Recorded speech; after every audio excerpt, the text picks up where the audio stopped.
উপমহাদেশে আবারও যুদ্ধের দামামা বেজে উঠল। কাশ্মীরে পর্যটকদের উপর সশস্ত্র হামলাকে কেন্দ্র করে ভারত বেশ কিছুদিন থেকে যুদ্ধের প্রস্তুতি নিয়ে আসছিল। শেষ পর্যন্ত ভারত একযোগে পাকিস্তানের বিভিন্ন স্থাপনায় হামলা চালিয়েছে। এই হামলায় কতটা ক্ষয়ক্ষতি হয়েছে তার প্রকৃত চিত্র এখনো পাওয়া যায়নি। বেশ কিছু সামরিক লোকজন মারা যাওয়ার খবর এসেছে। এছাড়া ভারত 5টি যুদ্ধবিমান হারিয়েছে বলে পাকিস্তানের গণমাধ্যমে খবর এসেছে। পাকিস্তানের সেনাবাহিনীর পক্ষ থেকে জানানো হয়েছে, ফ্রান্সে নির্মিত 3টি রাফায়েল জেট, একটি মিগ-29 ও একটি Su-30 যুদ্ধবিমান ভূপাতিত করা হয়েছে। রাফায়েল জেট হারানো ভারতের জন্য বড় ধরনের বিপর্যয়, কারণ এই যুদ্ধবিমান দিয়ে ভারতের বিমান বাহিনীকে সাজানো হচ্ছে। পাকিস্তান দাবি করেছে ইসরায়েলের তৈরি একটি হেরন ড্রোন ভূপাতিত করেছে তারা। সম্ভবত ভারতের নীতি নির্ধারকরা আকাশ যুদ্ধে পাকিস্তানের প্রস্তুতির বিষয়টি অনুধাবন করতে পারেনি। এর আগেও পাকিস্তানে হামলা করতে গিয়ে ভারতে একটি মিগ-29 ধ্বংস এবং একজন পাইলট আটক হয়েছিল। পাকিস্তান এই হামলা সীমিত আকারে প্রতিশোধ নিতে শুরু করেছে। পাকিস্তানের সেনা মুখপাত্র দাবি করেছেন, একটি ব্রিগেড হেডকোয়ার্টার ও সেনা চৌকি ধ্বংস করা হয়েছে। অনেক বিশ্লেষক আশঙ্কা করছেন, ভারতের এই হামলার কারণে সীমিত আকারের যুদ্ধ যেকোনো সময় বড় আকারে রূপ নিতে পারে। কাশ্মীরে যে হামলা নিয়ে ভারত যুদ্ধ শুরু করেছে তা নিয়ে রয়েছে নানা প্রশ্ন।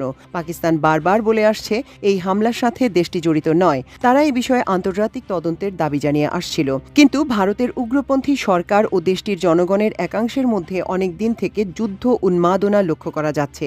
ভারতের সাথে প্রতিবেশী কোনো দেশের সম্পর্ক ভালো নেই। এর মধ্যে পাকিস্তানে হামলা করে ভারত হয়তো অন্য প্রতিবেশীদেরও কঠোর বার্তা দিতে চায়। ভারত এমন এক সময় এই হামলা চালালো যখন নরেন্দ্র মোদীর জনপ্রিয়তা কমতির দিকে। এছাড়া ওয়াকফ আইন নিয়ে সংখ্যালঘু মুসলিমরা সংক্ষুব্ধ।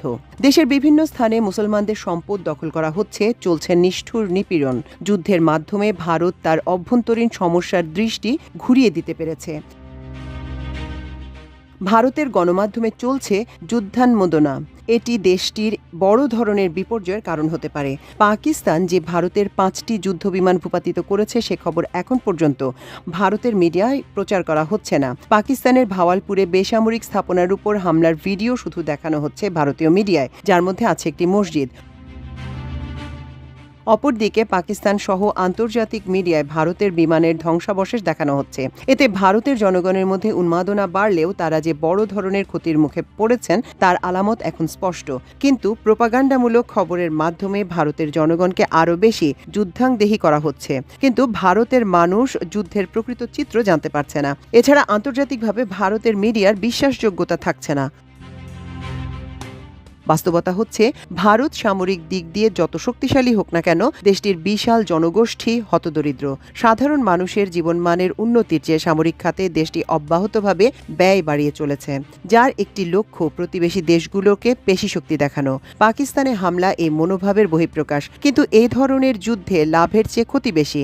ভারতের উগ্রপন্থী প্রধানমন্ত্রী নরেন্দ্র মোদী হয়তো এই হামলার মাধ্যমে যুদ্ধে উন্মাদ মানুষের সমর্থন পাবেন, কিন্তু রাষ্ট্র হিসেবে ভারত আরও বেশি ক্ষতির মুখে পড়বে।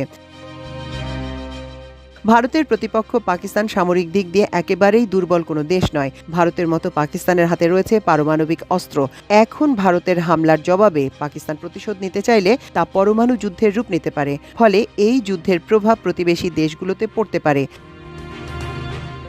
প্রাথমিকভাবে হামলা সমর্থনে ভারত আন্তর্জাতিক সমর্থন পায়নি, এমনকি যুক্তরাষ্ট্র হতাশা প্রকাশ করেছে। চীন ও তুরস্ক পাকিস্তানের পাশে থাকার ঘোষণা দিয়েছে, যা কূটনৈতিকভাবে ভারতকে দুর্বল অবস্থায় ফেলবে।